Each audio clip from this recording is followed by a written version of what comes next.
네, 감사합니다. 저는 AWS에서 테크 에반젤리스트 일하고 있는 윤석찬이라고 하고요. 이렇게 좋은 자리 불러주셔서 감사드립니다. 오늘은 제가 클라우드 컴퓨팅이 가져온 비즈니스 혁신과 그 기술에 대한 미래에 대해서 이제 소개를 해드리려고 하고요. 제가 지금 속해 있는 AWS, 아마존 웹 서비스라고 하는 거의 약자입니다. 저희 이제 아마존의 클라우드 컴퓨팅 사업부를 이야기하고요. 저희가 2006년도부터 이 클라우드 컴퓨팅 사업을 사실 시작을 했어요. 이제 이 사업을 시작하게 된 계기는 많은 회사들이 인터넷 서비스를 할 때 늘 느끼는 것이 그 당시만 해도 이 서버를 이제 데이터 센터에 넣고 구매를 해서 관리하고 운영하는 게 굉장히 어려운 일이었었습니다. 네. 지금도 사실 마찬가지로 그런 많은 회사들이 그렇게 하고 있는 중이기도 하고요. 근데 이제 아마존 같은 경우에도 똑같이 쇼핑몰을 운영하다 보니까 이런 많은 트래픽이 오고 그걸 이제 서버를 관리하고 효율적으로 운영하는 것이 굉장히 중요한 일이었고요. 그래서 이제 굉장히 많은 그 고객들이 우리도 똑같이 이런 문제를 갖고 있다. 이제 이 컴퓨팅을 운영하고 장비를 세팅하고 이렇게 빨리 움직이는데 좀 더디다라고 하는 것을 얘기를 해서 그래서 제프 베조스가 그런 생각을 한 거죠. 개발자들이 언제든지 원할 때마다 낮은 가격에 필요할 때마다 자원을 활용하고 빠르게 뭔가 개발을 할 수 있는 거, 그건 이제 아마존도 똑같고 다른 스타트업이나 일반 개발자도 마찬가지다 보니까 이런 것을 가지고 우리가 좀 새로운 어떤 비즈니스를 해보자라고 해서 기존의 물리 장비에 있는 CPU 메모리, 그 다음에 하드디스크, 스토리지 이런 것들을 이런 컴퓨팅 자원들을 이렇게 서비스로 만들어서 팔자 이런 생각을 한 거죠. 그래서 원래 이제 가상화 기술이라는 건 예전에도 있었지만 이거를 서비스에서 사업으로 만드는 것은 이제 AWS가 사실상 처음이고요. 그래서 여기에 보시면 뭐 아마존 EC2나 EBS, S3, RDS라고 하는 것이 저희 서비스 이름인데 이걸 이제 나눠서 판다라는 개념으로 저희가 구현한 거죠. 그래서 클라우드 컴퓨팅이라고 하는 것은 우리가 이제 이제 쉽게 모듈화하기 어려웠던 컴퓨팅 자원들을 쪼개가지고 언제든지 필요할 때마다 사용할 수 있도록 해주는 대용량의 서비스고, 사용 비용도 서버를 살 때 이렇게 우리가 왕창 돈을 쓰는 게 아니라 사용한 만큼만 시간 단위로 가금을 하고 쓴 만큼만 가금을 하는 그런 어떤 수도나 전기와 같은 그런 유틸리티 비즈니스랑 같다 이렇게 보시면 되겠습니다. 한 15년이 지나서 다행히 이 사업이 잘 돼서 또 시대적 트렌드도 잘 맞았던 것 같고요. 많은 요구에 맞춰가지고 작년에 저희가 이게 400억 불 정도 되는 매출을 이루어서 어느 정도 규모의 경제를 가져게 됐고요. 그거는 이제 아마 AWS를 써서 성공하는 전 세계 수백만의 고객들이 있기 때문에 가능한 것 같습니다. 그래서 저희가 지금 클라우드 컴퓨팅 업계에서는 그래도 선도의 역할을 이제 담당을 하고 있습니다. 여러분 잘 안 보실 수 있는데 사실 AWS가 성공한 가장 큰 이유 중에 하나는 굉장히 다양한 서비스를 제공한다는 거거든요. 아까 제가 CPU, 메모리, 하드디스크 이렇게 이제 쪼개서 팔기 시작을 했다고 했는데 요 밑에 작은 4개가 그런 겁니다. 근데 지금 15년이 지난 이후에는 굉장히 많은 서비스를 가지고 있고요. 모바일 앱 개발부터 해서 빅데이터 분석, IoT, 머신러닝 모든 영역에 우리가 좀 생각하는 모든 기능들은 다 서비스로 다 이렇게 모듈화해서 만들어져 있습니다. 이게 지금 현재 서비스 개수가 175개 정도 됩니다. 저도 에반젤리스트지만 다 모를 정도로 굉장히 많고요. 그래서 이런 어떤 서비스가 굉장히 많아서 모든 사람들이 좀 쉽게 쓸 수 있는 것뿐만 아니고 전 세계적으로 굉장히 많은 그 인프라를 또 같이 운영을 해줘야 됩니다. 서비스 개발뿐만 아니라 서비스로 제공하는 것뿐만 아니라 전 세계 저희가 24개의 리전을 가지고 있고 각 지역의 이제 각 리전 안에는 여러 개의 데이터 센터들을 모아서 이제 하나의 논리적으로 구성을 해서 사용자 입장에서는 쉽게 애플리케이션을 배포하고 가용성을 확보할 수 있도록 해주는 가용 영역이라는 걸 갖고 있어요.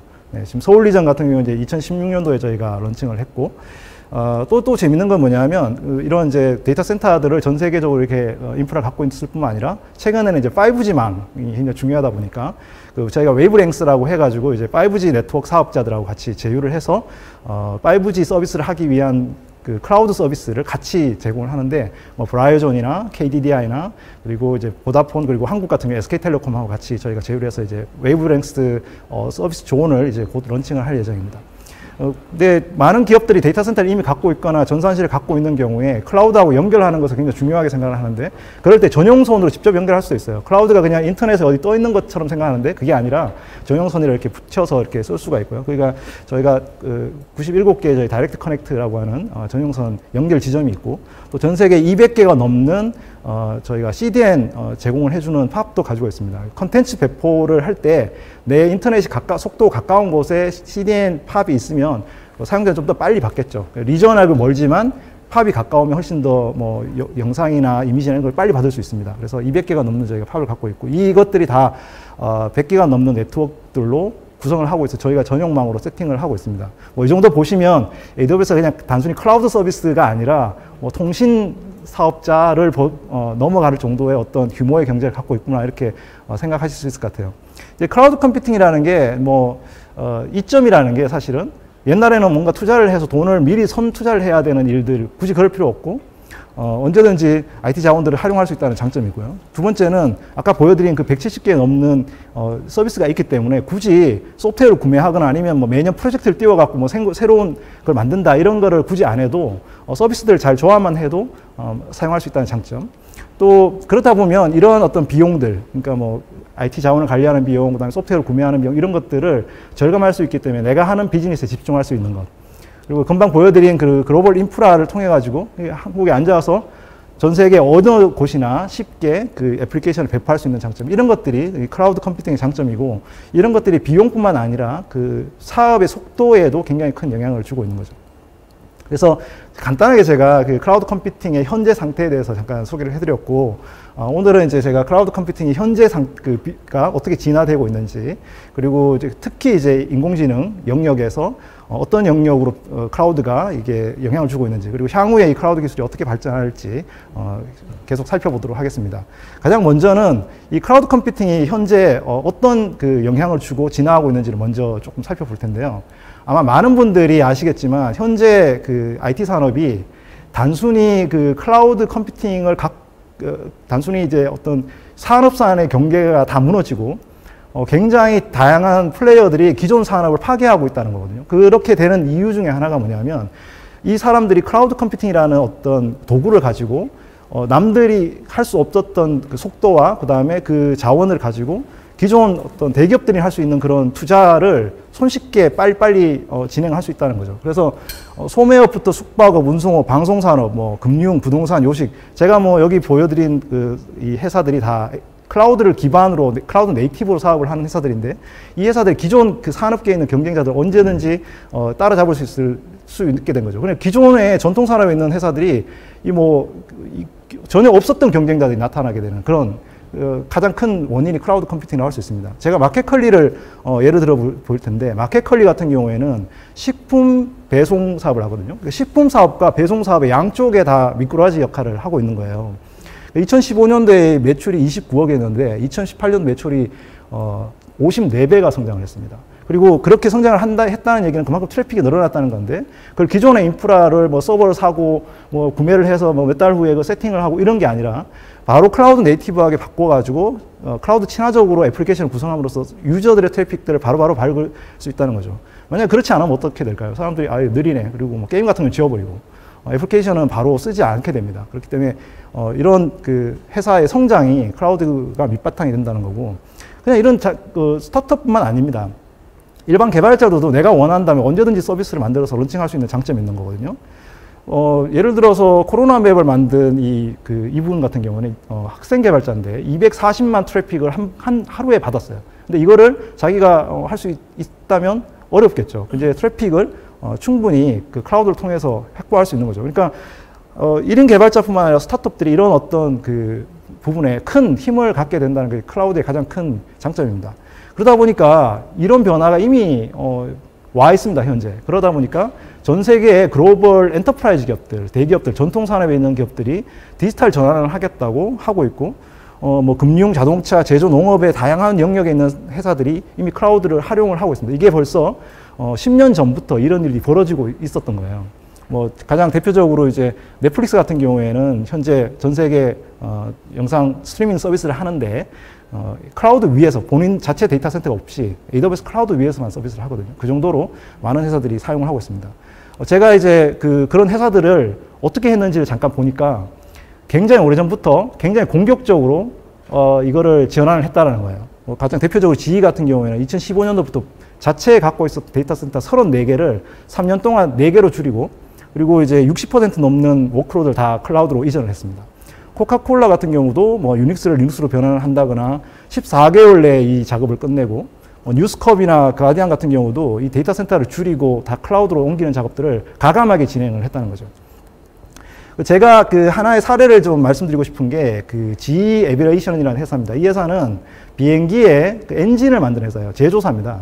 뭐 주로 이제 고객이 어디겠습니까? 뭐 에어버스나 보잉이겠죠. 근데 이 회사들가 원래 비행기의 엔진을 제조하고 나서 그냥 하는 일은 비행기에서 AS가 오면 언제든지 그 뭐 테크니컬 서포트를 해주고 이런 거였어요. 근데 이제 디지털 전환을 하고 나서 이 회사가 비즈니스가 바뀌었어요. 이제 엔진에 있는 굉장히 많은 센서 데이터들이 있는데 이것을 다 클라우드로 올리는 겁니다. 그리고 이 엔진을 돌리는 게 에어버스나 그 보잉은 비행기를 팔지만 실제로 서비스를 하는 회사는 항공사들이잖아요. 근데 이 항공사들은 전 세계 비행기를 뜨고 내릴 때마다 그 엔진 데이터들을 GE 에비레이션에 보내요. 그래서 그 데이터를 클라우드로 분석을 해가지고 이게 엔진에 문제가 있다거나 아니면 연료에 어떤 조금 절감 효과가 좀 덜한다거나 아니면 실제로 이제 안전상의 문제가 있다거나 이런 걸 미리 파악을 해서 비즈니스를 하는 거죠. 그래서 서스크립션 비즈니스를 하고 있는 중입니다. 그러니까 실제 GE가 비즈니스가 과거에는 제조 비즈니스였는데 지금은 서비스 비즈니스를 하고 있다는 거예요. 물론 뭐 엔진을 만드는 건 그대로 하고 있지만요.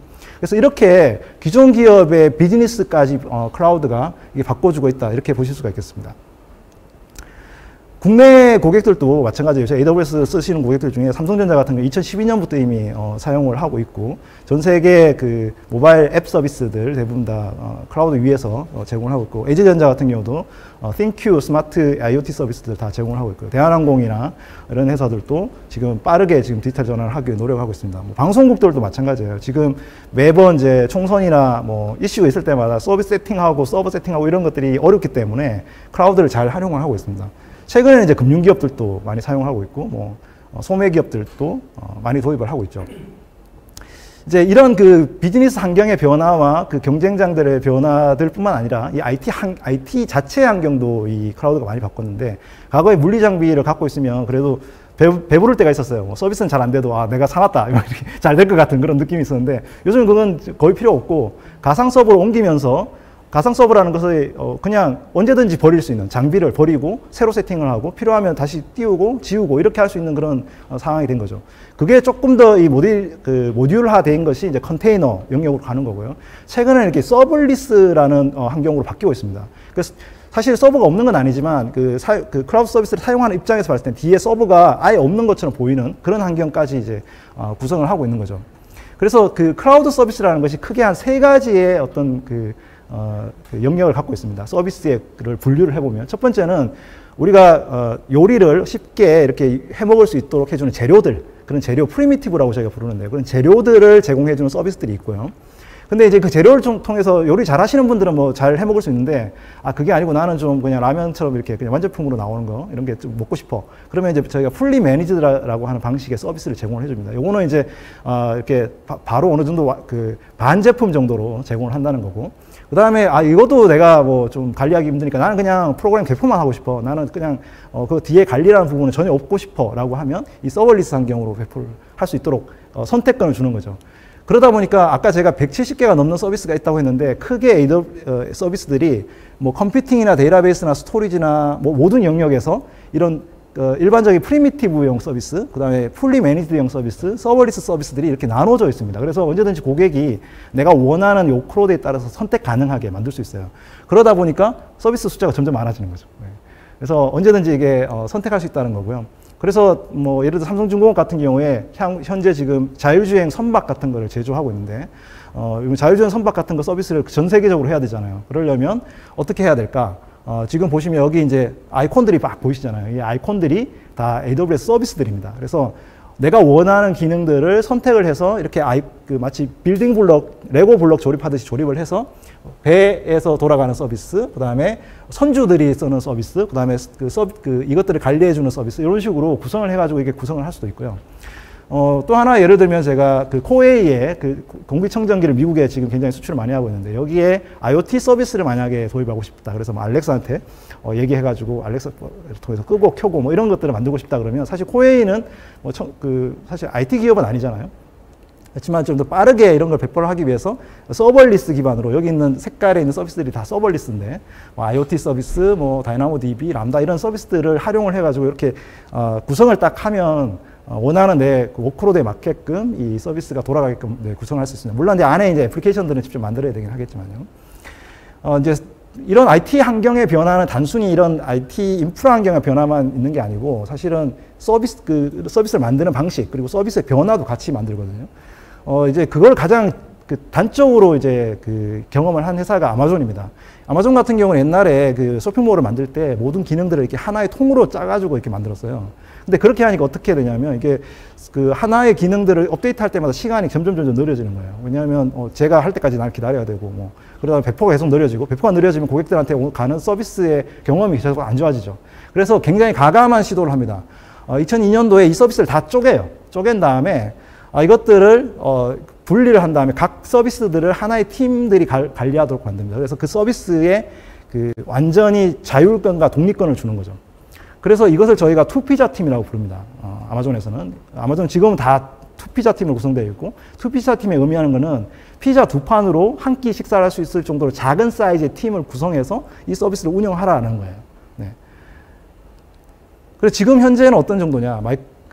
저희가 이 서비스들이 수천 개가 있고요. 여러분들 아마존닷컴에 딱 들어가시면 화면이 그냥 첫 화면에 딱 하나 달랑 나오니까 뭐 한 개인가 보다 이렇게 생각하시는데 그게 아니라 첫 화면에 수백 개의 API로 구성된 작은 마이크로 서비스들이 호출이 되어서 한꺼번에 보여지는 겁니다.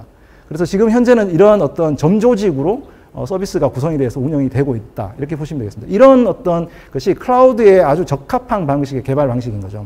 그래서 마이크로 서비스 아키텍처라는 것은 과거에는 이렇게 통으로 개발을 하던 것들을 서비스를 다 이렇게 분리를 해가지고 만든다. 이렇게 보시면 되고, 쇼핑몰 같은 거를 예를 들면, 이렇게 뭐, 계정 서비스, 장바구니 서비스, 뭐 주문 서비스, 재고 서비스를 이렇게 각자의 팀들이 구성을 해가지고 이제 개발을 하는 거죠. 이걸 이제 현재 마이크로 서비스 패턴이라고 부르는 방식입니다. 이렇게 하는 게 클라우드를 아주 잘 활용해서 개발하는 데 도움이 되는 거죠. 이렇게 만들 때. 그래서 과거의 어떤 개발 사이클이 뭔가 보틀렉이 많은 그런 방법이었다면 이 서비스를 다 쪼갰을 때는 각 팀들이 독립적으로 개발을 할 수 있고 그러면은 민첩성도 빨라지고 그다음에 또 한 서비스가 중단이 된다고 해서 서비스가 전체가 내려가는 일은 없어요. 그러니까 굉장히 가용성도 높아지는 서비스를 만들 수 있는 거죠. 제가 이제 이 코네일의 법칙이라는 걸 잠깐 소개해 드리고 싶은데 이거는 뭐냐면 여러분들이 어떤 종류의 IT 시스템 애플리케이션을 만들더라도 사내에 있는 커뮤니케이션의 방식을 담는다라는 거예요. 그게 무슨 얘기냐면 우리가 매년 뭔가 새로운 기술을 넣어갖고 막 뭔가 새로운 프로젝트 던칭해가지고 뭔가 새로운 피처를 만들어서 이게 굉장히 효율적으로 돌아갈 것 같지만 실제로는 회사 내 조직 문화의 커뮤니케이션 채널이 움직이는 방식하고 똑같이 담는다는 거예요, 시스템이. 네. 그러니까 우리가 클라우드를 아무리 조립을 잘하고 전환을 잘 했다고 해도 회사 내 문화나 일하는 방식이 고쳐지지 않으면 그 시스템은 여전히 옛날 그 방식의 모양을 그대로 담고 있다는 겁니다. 그래서 이 클라우드의 어떤 전환이라는 것이 단순히 클라우드를 도입하는 데 있는 게 아니라 기업의 조직의 어떤 변화에도 같이 가져와야 된다. 이런 것들 꼭 강조해 드리고 싶습니다. 그래서 뭐 조금 더 공부하고 싶으신 분들은 마이크로 서비스나 서벌리스나 데브옵스나 이런 어떤 새로운 현대적인 앱을 만들 수 있는 그런 패턴들이 있으니까 좀 공부해 보시기를 좀 권해드리고요. 두 번째는 이제 이 클라우드 컴퓨팅이 어떻게 인공지능에다가 영향을 주는지를 조금 살펴보도록 하겠습니다. 저희가 매년 아마존에서 리말스라고 하는 서비스 컨퍼런스를 하고 있는데 거기에 아마존닷컴의 CTO인 버너버게스 박사님께서 이 클라우드가 이 머신러닝, 기계학습, 인공지능의 황금기를 드라이브를 하고 있다 이렇게 얘기를 하시고 있거든요. 근데 사실 많은 분들이 클라우드가 그걸 도입하고 있어? 클라우드가 아니라 딥러닝이라는 기술이 이런 어떤 새로운 변화에 큰 영향을 주고 있지. 과거에 이미지 패턴 분석이나 음성 인식이나 자율주행 같이 안 되던 인공지능으로 쉽게 해결되지 않았던 문제들이 해결되고 있고 이것들은 딥러닝이라는 기술이 만들어주고 있어 라고 얘기를 합니다. 근데 실제로 이 딥러닝이라는 기술이 진짜로 그런 것들을 만들어주고 있어요. 똑같은 리말스에서 아마존닷컴의 상품 예측, 수요 예측을 하는 담당자가 올라와서 얘기하기를 기존의 방식 대비해서 15배가 성능이 좋아졌다는 거예요. 뭐 거짓말 같은 얘기입니다. 근데 라스베가스 현지에서 수천 명을 앉혀놓고 거짓말 할 리는 없고 실제로 이제 15배가 좋아졌습니다. 그렇게 된 가장 큰 이유 중에 하나가 이제 제프 딘의 슬라이드를 보면 과거에는 신경만 접근법, 즉 딥러닝이라는 방식으로 쓰던 방식이 기존의 기계학습 방식보다는 성능이 떨어졌는데 두 가지 이유로 좋아졌다는 거예요. 하나는 컴퓨팅 용량이 엄청나게 좋아졌다는 겁니다. 그래서 컴퓨팅 용량을 통해서 이 데이터 분석을 할 수 있을 만큼의 용량을 갖게 됐다는 거고, 그만큼 또 훈련할 수 있는 데이터들도 진짜 많아졌다는 거죠.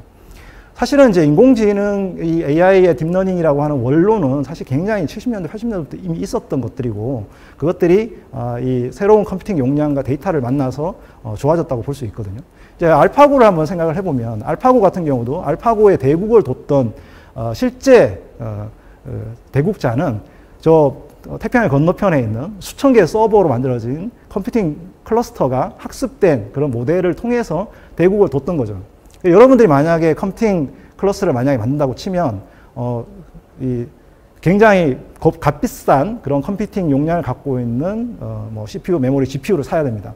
엔비디아에서 만든 V100이라고 하는 아주 최상의 그 그래픽 카드, 지금은 AI에서 많이 사용하고 있는 게 있는데, 요거를 이제 아마존에서 EC2에서 쓸 수가 있습니다. 저희가 P3 인스턴스라고 하는 서버 사양으로 쓸 수가 있는데, 이걸 만약에 여러분들이 카드로 산다고 하면 소매로 사기는 좀 어렵지만 대략 한 1,300만 원, 1,400만 원 이렇게 살 수 있어요.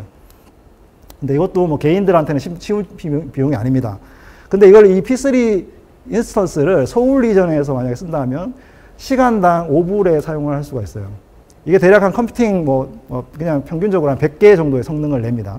그러면 이거를 이제 여러분들이 20대를 써가지고 CPU 2000개의 연산 능력이 필요하다. 그럼 얼마일까요? 곱하기 20 하면은 100불 정도에 사용할 수가 있습니다.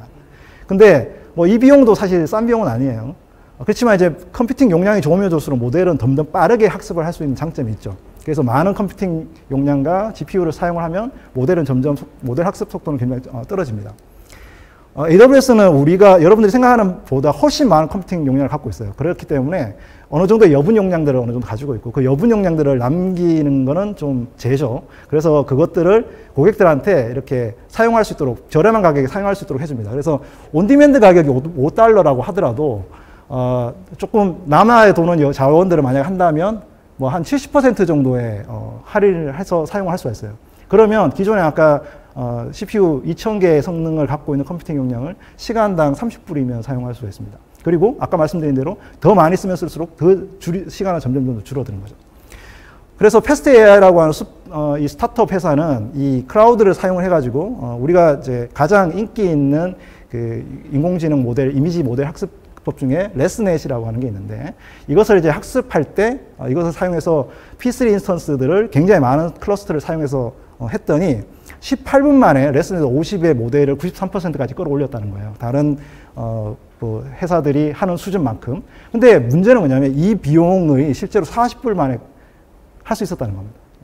이거 굉장히 큰 거죠. 여러분들도 손쉽게 이런 클라우드 컴퓨팅을 활용해서 굉장히 큰 슈퍼컴퓨터급의 성능의 연산도 가능하다는 겁니다. 이런 어떤 서비스들이 단순히 이렇게 이런 그 서버 용량만 쓰는 게 아니라 AWS의 굉장히 많은 서비스 중에 30여 가지가 넘는 거를 또 인공지능으로 또 서비스로 제공을 하고 있습니다. 이제 이걸 좀 펼쳐보면 아까 제가 말씀드렸다시피 한 3가지 영역으로 또 이걸 구분을 할 수가 있어요. 이제 뭐 서버 컴퓨팅 GPU를 잘 써가지고 뭐 텐서플로우나 이런 걸 통해서 잘 이렇게 학습을 하실 수 있는 연구자가 있으시면 굳이 이제 GPU랑 그다음 텐서플로우 같은 걸 써가지고 하시면 되고, 근데 그런 좀 관리하는 부담이 좀 힘들어 라고 하시면은 이 세이지메이커라고 하는 저희가 완전 관리형 서비스가 있어요. 아까 제가 완전 관리형 서비스가 있다고 말씀드렸잖아요. 그걸 통해서 좀 더 시간을 줄일 수 있고, 아니야, 나는 그것도 아니야. 나는 그냥 그때그때 필요한 기능만 쓸래. 뭐 이미지 분석이나 아니면 음성 분석이나 텍스트 분석, 검색, 챗봇, 뭐 개인화 추천, 뭐 사기 탐지, 코드 리뷰, 뭐 이런 어떤 개별 기능의 인공지능 서비스를 쓰고 싶다고 하면 그걸 또 여전히 또 선택해서 사용할 수가 있습니다. 뭐 이 세이지메이커라고 하는 서비스는 진짜 이 모델 데이터 준비부터 해서 모델 훈련, 배포까지 서비스를 이렇게 한 방에 원스톱으로 해줄 수 있도록 해주는 이제 매니저 서비스고요. 이제 GS 칼텍스 같은 경우에는 이제 이 주유소에 들어오는 차량을 인식을 해서 이 사람이 주유를 하는지 아니면 세차를 하는지 이런 걸 이제 판단을 한 다음에 그거를 이제 고객 마케팅에 활용합니다. 근데 뭐 GS 칼텍스가 사실 아시다시피 정유소잖아요. 이제 사실 뭐 IT 서비스를 잘 만드는 회사는 아니죠. 그렇지만 이 세이지메이커 같은 것도 활용을 해가지고 손쉽게 이 모델을 데이터를 갖고 있으니까 그걸 모델을 학습해서 배포해서 서비스까지 이제 할 수 있는 게 있고요. 또 아까 이제 제가 말씀드린 대로 개별 서비스에 필요한 어떤 서비스가 필요하다면 여러분들이 다양한 서비스를 선택할 수 있는데 그 중에 가장 비즈니스에 유효한 서비스다 뭐냐? 그러면 뭐 개인화 추천 이런 거잖아요. 근데 잘 아시다시피 이제 아마존 같은 경우는 워낙 온라인 쇼핑몰 서비스를 오래 했기 때문에 개인화 상품 추천, 개인화 예측 이런 걸 너무 잘합니다. 그래서 아마존닷컴에서 저희가 사용하던 기술들을 그대로 서비스화 시킨 것이 이제 아마존 퍼스널라이즈라고 하는 서비스고, 사실 여기 지금 점선 안에 들어있는 것들은 여러분들이 하실 필요가 없어요. 그냥 데이터를 넣으면 API로 바로 결과가 나옵니다. 네. 그 정도로 굉장히 쉽게 쓸 수 있는 그 개인화 추천 서비스고, 이 도미노 피자 같은 경우에 이제 피자 주문을 하는 사람들의 성향들, 뭐 예를 들어서 날씨, 성향, 그 다음에 뭐 위치 이런 것들을 데이터를 이렇게 뽑아서 뭐 엑셀 파일 형태로 해서 이렇게 집어넣기만 하면 피자, 누구한테는 피자 이걸 줘라. 뭐 이런 식으로 바로 데이터가 나옵니다. 그러니까 손쉽게 이제 구현할 수 있었고요. 또 이제 그 예측 같은 경우도 마찬가지예요. 수요 예측이나 매출 예측 같은 경우도 아마존에 그서 사용하고 있는 기술 그대로 포캐스트라고 하는 서비스로 만들어서 이제 제공을 하고 있고, 뭐 한국의 이제 그 대한통운 같은 경우도 요걸 이제 테스트를 해봤더니 이제 기존에 이제 대한통운에도 이제 물류 예측을 하는 그런 시스템을 갖고 있는데 그거랑 비교했을 때 거의 차이가 안 나더라는 거예요. 그 정도로 성능이 좋더라. 이런 어떤 그 평가를 받기도 했습니다. 뭐 여러분들 혹시 이제 이건 좀 어려운데 좀 재밌게 내가 인공지능이 처음이야, 배우고 싶다 이렇게 하시는 분도 있으면 저희가 또 재밌는 이렇게 인공지능을 배울 수 있는 도구들도 제공을 해드리고 있어요. 뭐 이렇게 이미지 분석 같은 거 할 때 딥렌즈, 그 다음에 강화학습이라고 해서 저희가 할 때 도와주는 이제 딥레이서, 그 다음에 겐이라고 하는 이제 분석 방법인데 그걸 사용할 때는 이제 음악 작곡 같은 거를 이렇게 자동으로 해주는 디컴포저 이런 게 있는데, 뭐 여기 이제 시청하시는 분들이 남성분들이 많으실 것 같고, 이게 이제 그 딥레이서라고 하는 겁니다. 이게 뭐냐면 이제 기계에 이 라이다를 달고 그 카메라를 넣어서 경주를 하는 거예요. 그래서 사실 이제 오프라인에서 이렇게 트랙에다가 이렇게 모델을 만들어서 넣어주면 자율주행으로 이렇게 트랙을 타서 경주를 하는 레이싱입니다. 근데 뭐 이게 그냥 오프라인에서 이걸 사야 되나 보다. 전혀 그렇지 않습니다. 저희가 AWS에 있는 딥레이서라고 하는 서비스에 가보시면 온라인으로 이렇게 바로 이제 모델을 만들어서 테스트를 하고 또 버추얼 레이싱에도 참가할 수 있고 그렇게 할 수 있거든요. 그래서 관심 있으신 분들 이렇게 시작하시면 인공지능 어렵지 않게 배울 수 있다라는 걸 좀 말씀드리고 싶어요. 이제 세 번째는 그러면 아마존이 이런 AI를 이렇게 열심히 하고 있었네, 이렇게 아실 수가 있었던 거죠. 되게 이제 아마존이 AI를 잘한다 이런 얘기는 사실 사회적으로 잘 알려져 있지 않습니다. 뭐 다른 이제 회사들이 AI를 잘한다고 생각하지 아마존이 잘한다고 생각하지, 아마존의 쇼핑몰이잖아 이렇게 생각하실 수 있어요. 근데 아마존은 사실 95년도 이 쇼핑몰 만들 때부터 AI를 쓰고 있었어요.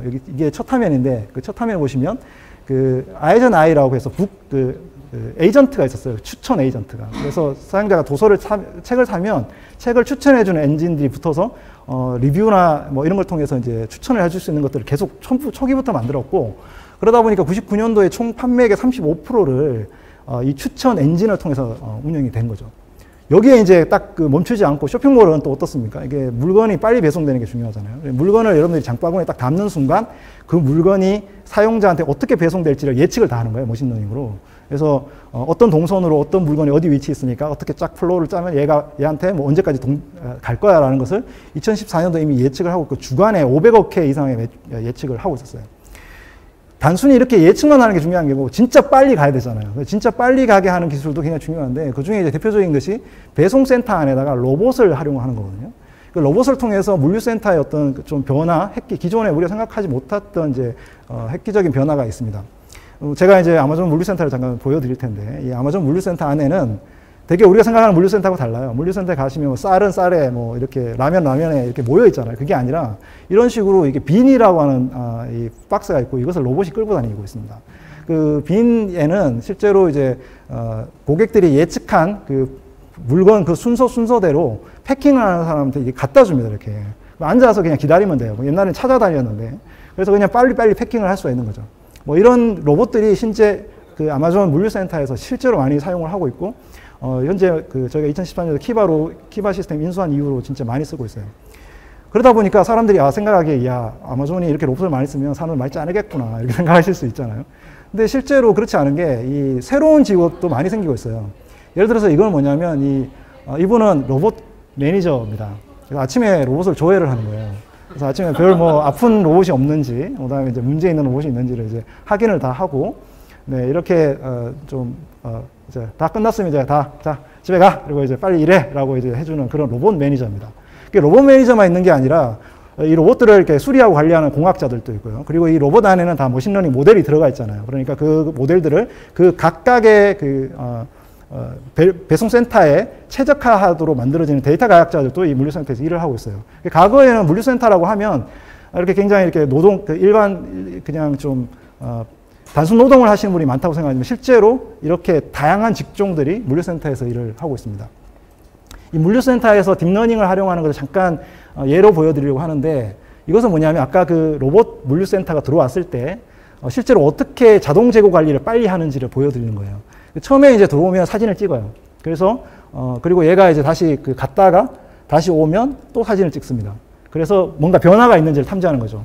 이게 하나를 뺄 때마다 뭔가 누가 자동으로 이렇게 기록을 하고 있다 그러면 자동 재고 관리가 안 되고, 그러면 또 시간이 더 많이 걸리잖아요. 그래서 과거에는 기존 컴퓨팅 컴퓨터 비전 알고리즘을 써가지고 이 사진을 다 자른 다음에 이 물건 안에 몇 개가 있는지를 이렇게 검토를 하는 거죠. 되게 많이 이게 잘 됩니다. 실제로 잘 동작을 해요. 근데 대부분은 이런 문제가 생기는 거예요. 뭐 물건이 움직이는 경우, 또는 물건이 잘못 담기는 경우, 또는 물건이 가다 떨어지는 경우, 이런 것도 있단 말이에요. 근데 이런 것들은 실제 디펙션 이슈라고 해서 실제로 현장에서 많이 발견되는 이슈예요. 그래서 기존에 아주 높은 품질의 어떤 뭐 컴퓨터 비전 알고리즘이 있다고 하더라도 이런 문제가 생기면 쉽게 해결하기 어렵습니다. 그런 문제를 해결하기 위해서 이제 CNN이라고 하는 딥러닝 알고리즘을 사용을 했더니 굉장히 좋은 성능으로 문제들을 해결하더라는 거예요. 그래서 뭐 물건 안에 실제로 변화가 있었는데 그게 실제 변화인지 아니면 물건의 그냥 이동이었는지를 바로바로 판단할 수 있는 바이너리 클래리피케이션을 할 수가 있고, 그런 이유로 좀 더 쉽게 더 높은 품질의 재고 관리를 할 수 있었게 된 거죠. 근데 재밌는 건 뭐냐면 이런 물류센터에서 이런 고성능의 컴퓨팅 이미지가 계속 들어오잖아요. 그 이미지가 들어오는 걸 계속 이렇게 모델 학습을 할 수가 없지 않습니까? 그럴 경우 어떻게 하냐? 클라우드에 올려가지고 아까 보여드린 걸 GPU 장비를 통해서 학습을 하고 거기에 나온 모델들을 실제 사이트에 가서 동작을 시키는 방식으로 한다는 거죠. 그래서 기존의 물류센터의 컴퓨팅 용량이 좋지 않더라도 클라우드와 연계해서 더 높은 품질의 인공지능 학습된 모델들을 가지고 서비스를 할 수 있는 형태로 이렇게 역할 분담을 해가지고 서비스를 하고 있습니다. 이런 것들은 그냥 이제 물류센터에만 해당되는 게 아니라 배송에도 해당이 돼요. 그래서 뭐 아마존이 지금 현재 자율 배송, 그래서 드론형 자율 배송을 굉장히 많이 하고 있고요. 아마 2013년도부터 저희 프로타입을 만들고 있습니다.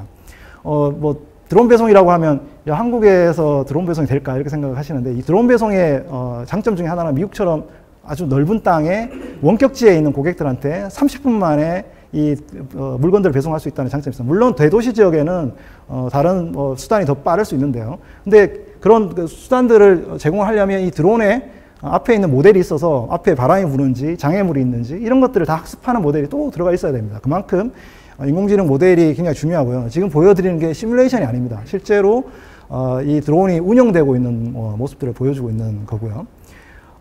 이 드론이 2019년도에 새로운 디자인으로 이렇게 만들어서 제공이 되고 있는데, 이걸 만들기 위해서는 5만 개의 디자인 변형을 하고, 그 다음에 3천만 번의 유체역학 시뮬레이션을 해야 되는데, 이런 시뮬레이션을 할 때마다 이거 드론을 새로 만들고 째고 부수고 이렇게 할 수가 없잖아요. 그래서 실제 이 클라우드 컴퓨팅을 사용해가지고 대용량의 드론 시뮬레이션을 비행 시뮬레이션을 합니다. 실제 운행을 하기 전에 컴퓨팅으로 머신러닝으로 풍동 실험이라든지 이런 부분들을 다 진행하고, 또 그래픽적으로도 이미 다 세팅된 환경에서 이 드론이 어떻게 움직이는지 이런 것도 다 시뮬레이션을 하는 방식으로 제공을 하고 있고요. 그래서 이제 현장에 갔을 때 잘 동작을 하는지를 다 이제 검증을 하고, 모델이 검증하고, 이렇게 안전상의 문제가 없는지 이런 부분들 보세요. 우리가 눈으로 잘 안 보이는 저런 부분도 빨리 드론이 캐치를 하는 거죠. 네. 그래서 사람이 들어오면 여기는 안전하지 않으니까 배송을 안 하고 있다가 이제 사람이 나가면 이제 배송을 하고, 이런 부분들도 다 이제 드론 인공지능을 활용하는 부분이다 이렇게 보실 수 있어요.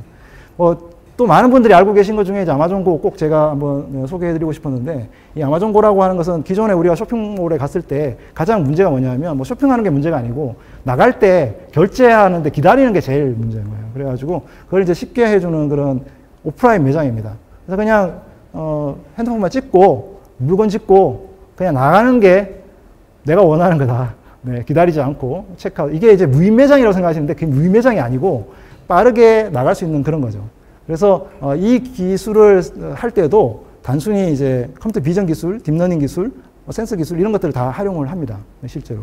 그래서 이런 것들을 통해서 저스 워크아웃 테크놀로지라고 하는 것을 이제 만들고 있는데 제가 이게 이제 저희가 베타를 할 때, 베타 운영할 때 지원들만 들어갔을 때 이제 제가 갔던 거고요. 2018년도에 저희가 런칭을 했는데 그때 밖에서 이렇게 기다리시는 걸 볼 수 있어요. 네. 나올 때는 안 기다려야 되는데 들어갈 때 기다리는 거죠. 그냥 이제 매장이 작으니까 사람들이 많이 갈 수 없잖아요. 지금은 이제 뭐 매장이 많아져서 뭐 이렇게 기다리지는 않아도 됩니다. 네. 그래서 이제 매장에 가보시면 이 천장에 이렇게 굉장히 수백 대의 카메라들이 이렇게 있고요. 그 카메라들이 뭘 하냐면 사람들을 찍고 있어요, 밑으로. 네. 그래서 사람들이 위에서 밑으로 보면 점으로 보이잖아요. 그 점의 움직임들을 다 봐서 이 사람이 어느 쪽으로 동선을 움직이는지를 학습된 모델을 통해서 움직이고 있고요. 그리고 그뿐만 아니고 이 사람이 팔로 이거 물건을 짚는 건지 담는 건지 아니면 물건을 훔치는 건지 뭐 이런 것들을 이제 파악을 할 수가 있어요. 이거 다 이제 모델로 이렇게 하는 거죠. 그래서 이런 어떤 기기들이 다 고매장에 그 모델 트레이닝을 할 수 있는 것들이 있고요. 아까 제가 말씀드린 대로 배송센터처럼 그렇게 외부의 클라우드를 통해 가지고 학습을 해서 운영을 하고 있습니다. 현재 이제 시애틀, 샌프란시스코, 시카고, 뉴욕에 고매장들이 많거든요.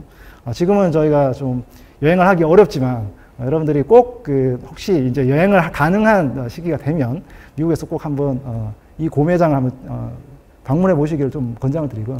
최근에 저희가 이 아마존 고 글로서리라고 해서 식료품 매장도 시애틀에 첫 그 베타 매장을 오픈을 했습니다.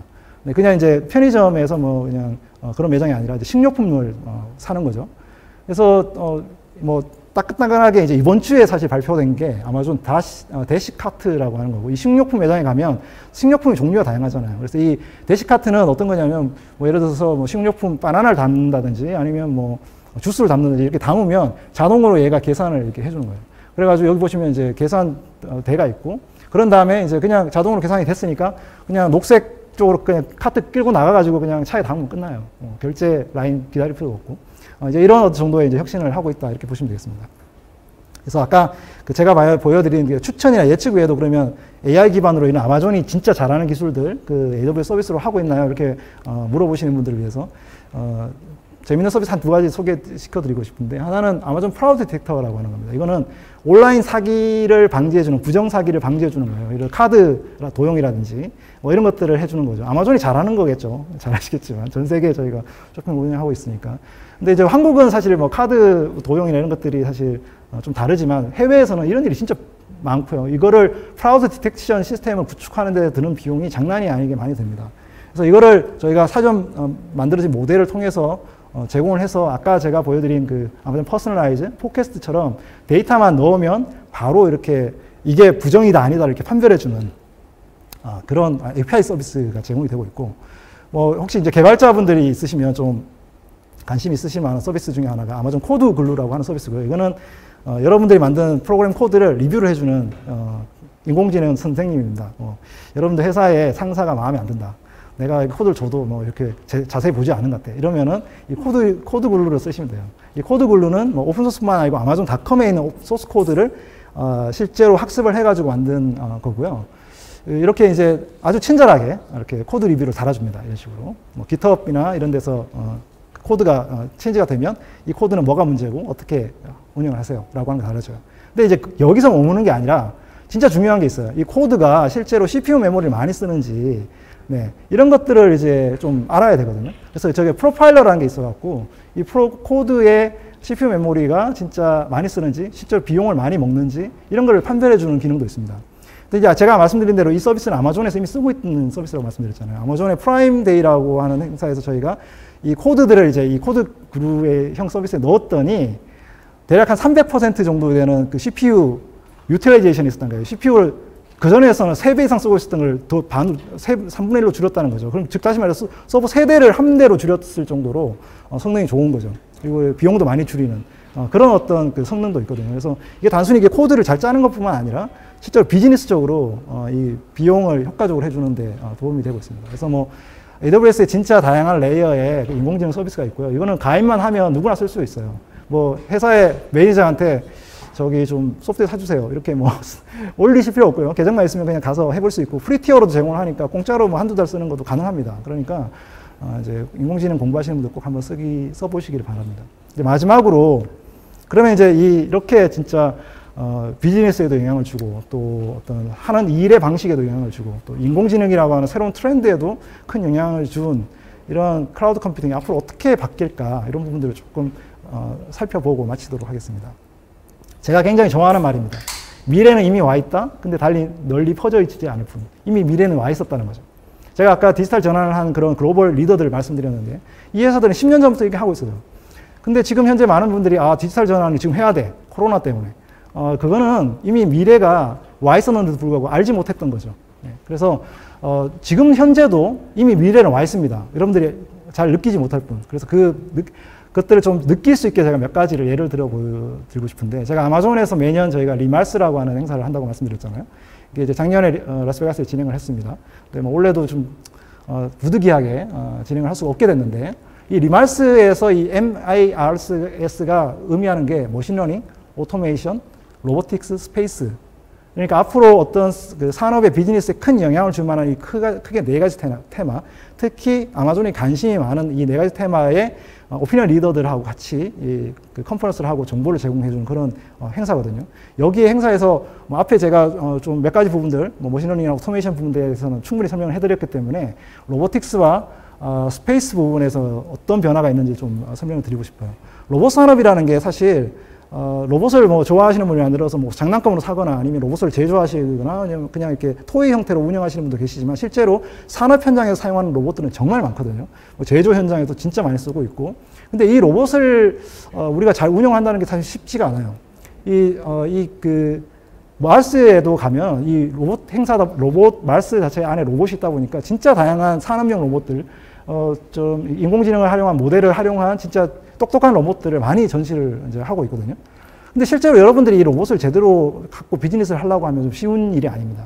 왜냐? 아까 제가 드론을 예를 들었지만, 드론처럼 뭔가 시뮬레이션을 계속 해갖고 장비를 계속 뭔가 이건 좀 문제가 있어 그러면 좀 바꾸고 이런 것들을 할 수 있을 만큼의 자원이 필요하고, 그리고 이제 그것들 프로타입을 계속 바꾼다는 게 물리적인 그 로봇을 계속 교체를 하는 거기 때문에 비용이 많이 드는 일 중에 하나입니다. 뭐 연구가 아니라 실제로 현업에서 사용하는 로봇을 만든다고 하면요.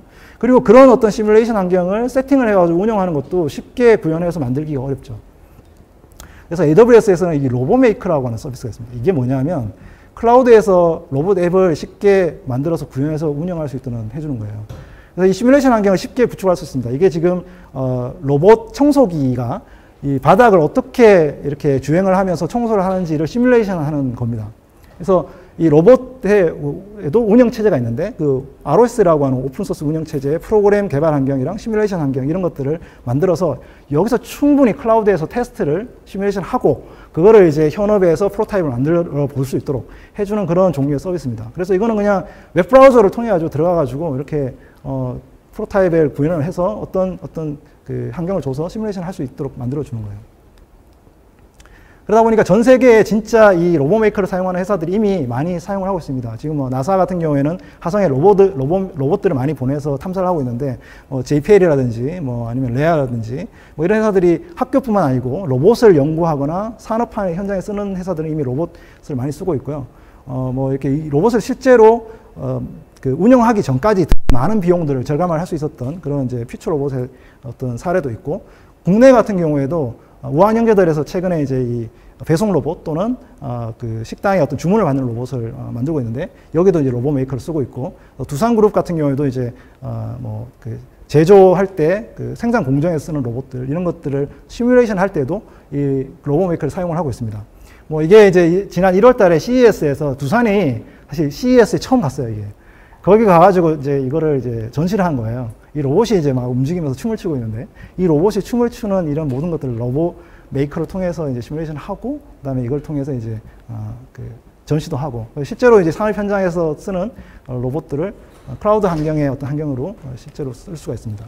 이제 마지막으로 그 우주 산업 영역을 잠깐 소개를 해드리려고 하는데, 뭐 이게 또 뭐 이렇게 뜬구름 잡는 얘기를 하나 이런 생각을 하실 수 있을 것 같아요. 우주, 뭐 아마 여러분들이 어릴 때부터 과학자였다면 우주에 한번 나가고 싶고, 뭔가 인공위성도 한번 띄워보고 싶고 이런 어떤 그 꿈은 다 갖고 계셨을 것 같은데, 그 실제로 이제 우주 산업을 가장 잘 개척하고 있는 회사가 스페이스X입니다. 이 스페이스X는 정말 많은 시행착오를 거쳤어요. 로켓을 쏘고 난 다음에 그 로켓을 다시 재활용을 하기 위해서 이것을 이제 회수를 하게 되는데 이 회수를 하는데 드는 엄청난 시행착오를 많이 거쳤어요. 지금은 이제 이 로켓이 잘 회수가 됩니다만 지금 보이는 영상들이 로켓이 폭발되는 영상들인데 이렇게 수많은 시행착오를 하고 난 다음에 이렇게 딱 로켓을 안착합니다. 이렇게 그 로켓을 재활용을 함으로써 기존의 그 로켓 발사 비용의 10분의 1을 아끼는 거죠. 그래서 요즘에는 나사도 로켓을 안 쏩니다. 다 스페이스X에 줘요. 왜냐하면 본인들이 로켓 쏘는 비용보다 스페이스X는 훨씬 싸게 로켓을 쏘니까요. 그러니까 이제 다시 재활용하니까 쉽게 할 수 있는 거죠. 얼마 전에 우리 그 나라 군사위성이 며칠 전이죠. 스페이스X로 발사가 됐는데 거기 이제 베어링이라고 이제 분리되는 베어링도 있는데 베어링도 얼마 전에 해수를 했다고 하더라고요. 이번에 처음으로. 그래서 로켓뿐만 아니고 그 분리 베어링도 한번 이제 하고 나면 못 쓰는데 그걸 이제 다시 쓸 수 있는 그런 거죠. 아마존도 사실 로켓 산업에 관심이 많고 특히 이제 창업자인 제프 베조스가 본인이 이제 이런 말을 했어요. 자기가 요즘에 로봇 산업에, 우주 산업에 굉장히 관심이 많은데, 자기가 초기에 그 아마존닷컴을 오픈을 했을 때에 그 어떤 굉장히 좋은 도움을 많이 받았다. 기존에 뭐 인터넷 통신도 있었고, 서버 기술도 있었고, 신용카드 사업자들도 있었고, 그런 비용이 낮아 있는 상황이어서 쇼핑몰을 했기 때문에 성공을 할 수 있었는데, 우주 산업을 생각을 해보면 진짜 비용이 높다라는 거예요. 예를 들어 누가 내가 인공위성을 쏘겠다라고 하는 스타트업이 있다 그러면 그 회사들이 지금 뭔가를 하려고 하면 적어도 엄청난 비용에 수백만 불 이상의 돈이 있어야 처음 시작을 할 수 있는 거죠. 그래서 내가 생각하는 것은 그 기존의 그 인터넷 산업의 클라우드가 비용을 낮춘 것처럼 이 우주 산업에 내가 투자하는 것이 비용을 낮출 수 있으면 좋겠다라고 생각을 한 거죠. 그래서 이 블루 오리진이라고 하는 회사를 가지고 있고 이 회사는 스페이스X하고 다르게 그 여객 사업을 하는 회사입니다. 그래서 승객을 실어 나르는 거죠. 그래서 우주에 올라가가지고 우주 이렇게 멋져요. 이렇게 보고 그다음에 이제 기한을 하는 겁니다. 그러려면 어떻게 해야 됩니까? 이제 로켓도 다시 해수가 돼야 되잖아요. 비행기도 이제 한번 쓰고 버리지 않잖아요. 비행기는 다시 또 뜨고 하듯이 로켓이 다시 이제 해수가 되게 하고 그다음에 이제 사람들은 이제 아주 우주의 멋진 광경을 이렇게 보고 난 다음에 이렇게 이제 기항할 수 있도록 해주는 그런 이제 사업을 하고 있습니다. 근데 여기에도 비용이 많이 든다고 할 수 있습니다. 여기에 필요한 어떤 그 부분들을 다 AWS를 쓰고 있어요. 저희가 이제 하이 퍼포먼스 컴퓨팅이라고 해서 HPC 기술을 사용해서 이 시뮬레이션에 해당되는 많은 부분들을 다 이제 AWS를 통해 가지고 시뮬레이션을 해서 아까 이제 뭐 드론이라든지 배송 로봇 같은 형태로 똑같은 방식으로 비용을 줄여서 활용을 하고 있습니다. 이제 제가 그 여러분들이 좀 더 손에 가깝게 잡을 수 있도록 말씀드리고 싶은 것 중에 하나가 큐브셋이라고 하는 위성을 꼭 말씀드리고 싶습니다. 이 큐브셋은 뭐냐면 10cm, 10cm, 10cm짜리 작은 위성입니다. 이 안에 카메라 렌즈나 이걸 다시면 위성 사진을 찍을 수가 있어요. 요즘 뭐 얼마나 좋습니까? 카메라 렌즈가. 뭐 그리고 거기는 그 우주 공간은 공기도 없어요. 그래서 뭐 마모되거나 뭐 이렇게 뭐 문제될 것도 없어요. 뭐 녹슬지도 않고. 근데 이제 여러분들이 만약 스타트업인데 가로수길에 상가 변화를 알아보는 그런 정지위성을 만들어 갖고 뭔가 하고 싶다. 그러면은 굉장히 쉬운 일은 아니잖아요. 근데 여기다가 이제 작은 위성에다 이렇게 넣어가지고 위성을 이렇게 만들면 한 뭐 몇천만 원에서 몇백만 원에서 몇천만 원이면 이제 위성을 만들 수 있습니다. 그래서 이게 전 세계에 지금 수천 개의 위성이 만들어지고 있거나 발사하고 있어요.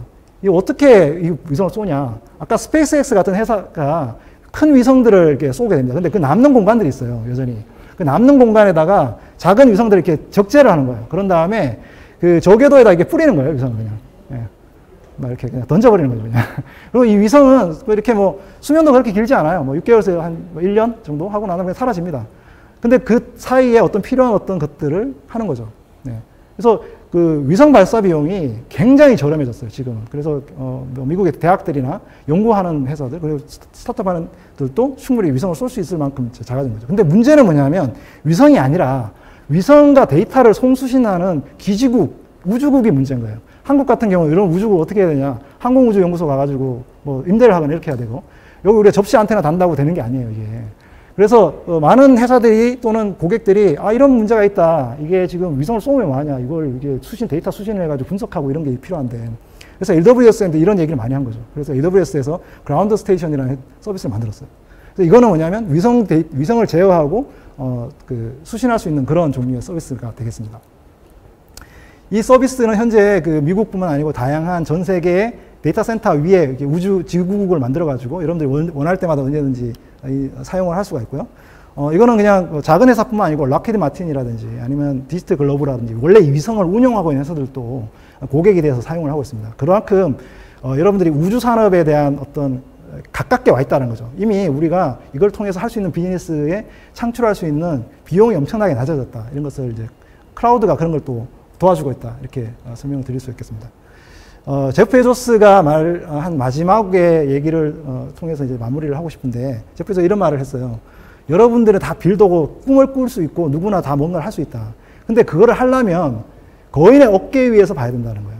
뉴턴이 그런 얘기를 했죠. 자기가 좋은 발견을 했던 것은 기존의 많은 연구자들이 갖고 있었던 그 거인의 어깨 위에서 세상을 봤기 때문에 가능하다라는 거죠. 물론 세상에 뭐 AWS뿐만 아니고 다양한 어떤 기술의 그 변화를 이끌고 있는 리더들이 있는데, 여러분들이 AWS, 아마존이라고 하는 기술의 거인의 어깨 위에서 세상을 보시면 아마 여러분들이 하고 있는 일들에 대한 좀 더 좋은 통찰력과 그리고 또 어떤 생각들의 아이디어들이 이제 많이 나오지 않을까, 이렇게 생각하면서 마치도록 하겠습니다. 네, 감사합니다.